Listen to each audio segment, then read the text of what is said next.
This is Cary Smith, and I'm sitting here with Amar Shah. We're both from Client First Capital. And hey, Amar, I got a question for you. We just passed Black Friday and Cyber Monday. Have you started your Christmas shopping?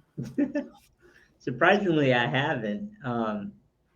Just a number of things with family and other commitments that I just haven't started shopping yet. But I need to get on it because apparently a lot of people have done shopping. It was the number one Cyber Monday for retail sales online.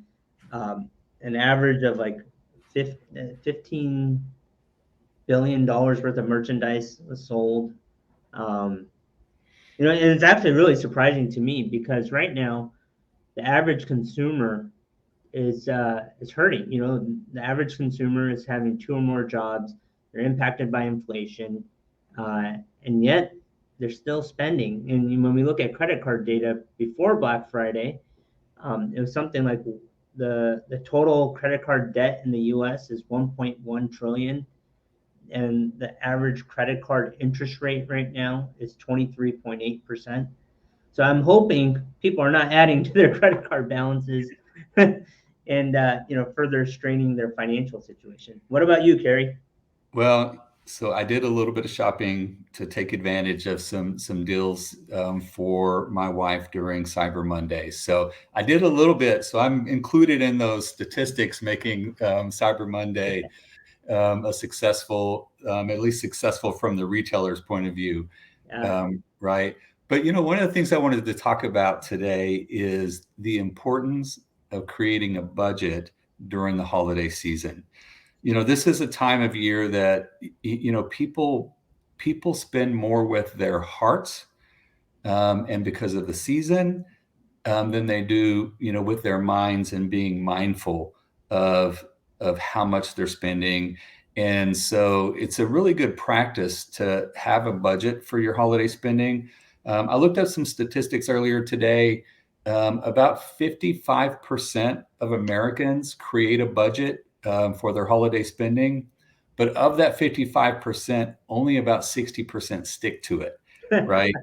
And so much more have good intentions, but fewer actually follow through. But I think it's an important thing to do during the holidays.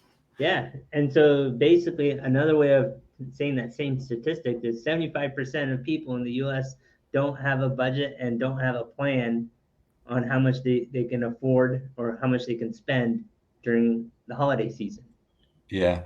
And I think there's some benefits to sticking to a budget, creating a budget and sticking to it that go beyond just the financial. For one, I believe that you'll be a little more purposeful in your gift giving when you have a budget, because you want to make sure that that budget goes through all the people or the number of gifts that you want to give to others. So you're probably a little more purposeful, which, just another statistic that I looked up this morning, there will be $15 billion spent on unwanted gifts. Right.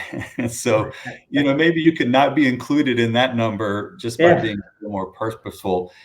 And I think the other benefit, non-financial benefit, is it just reduces stress, right? When we overspend and we add to our debt, right, it just adds to our stress and has some long-term impacts. And so I think by having a budget and sticking to it, we can reduce stress as well.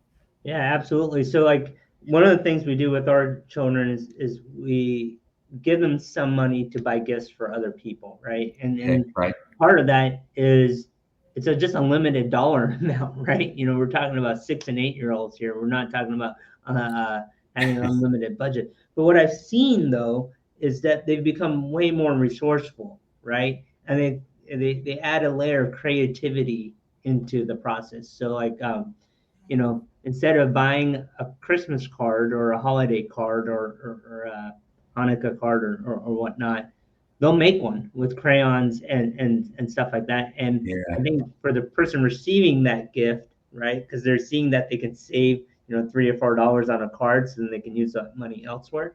It also allows them, the person receiving the gift, to get something that's personalized and something that they'll keep as a memory. Yeah, what a great example, right, of being resourceful, making your budget last, but at the same time probably even having a bigger impact on the person receiving it. Yeah, that's a good Yeah, example. especially for the grandparents. Yeah.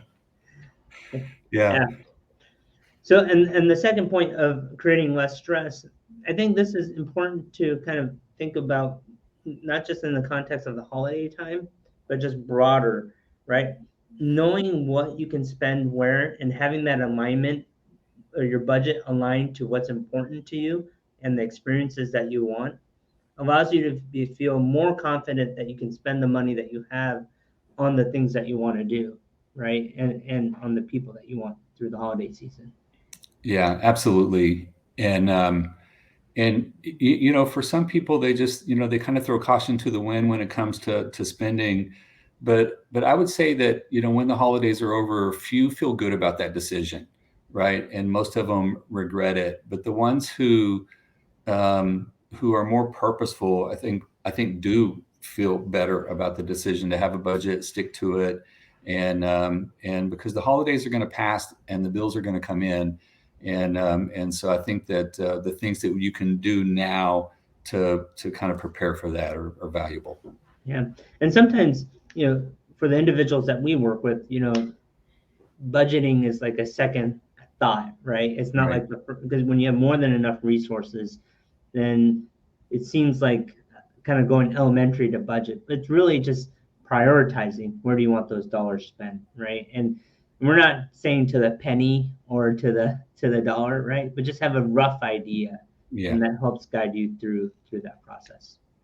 Yeah, in fact, I'll raise my hand a little bit as being a little bit guilty. I don't necessarily have a written down budget, but I definitely have a mental budget, right? And I'm aware of what we can spend and you know where our limits are. And you know, my wife and I we talk about those, right? And then if there's a reason to go over that budget, that's a really important reason. You know, that's you know we'll make that decision purposefully. But yeah, it's important to do that, even if you know you can go over your budget, right? You still want to be purposeful and aware of your spending. Yeah, absolutely. Well, hey, I just want to tie this into you know how this impacts the larger financial plan, right? And so, you know, budgeting is just one of the things that make up a financial plan. And as people are planning for retirement, you know, it's important to have a budget to make sure that you're setting aside what you need. But you know, for people who are living in retirement, it's even more important because budgeting is really the biggest lever you have is controlling your spending on making sure that your assets are going to be there, you know, forever for as long as you need them, and that you have the money to do all the things that you want to do, right? And so, you know, and that's one of the things that we do at Client First Capital is we help people with their financial plan, making sure their assets grow but are also protected to make sure that they can last a lifetime.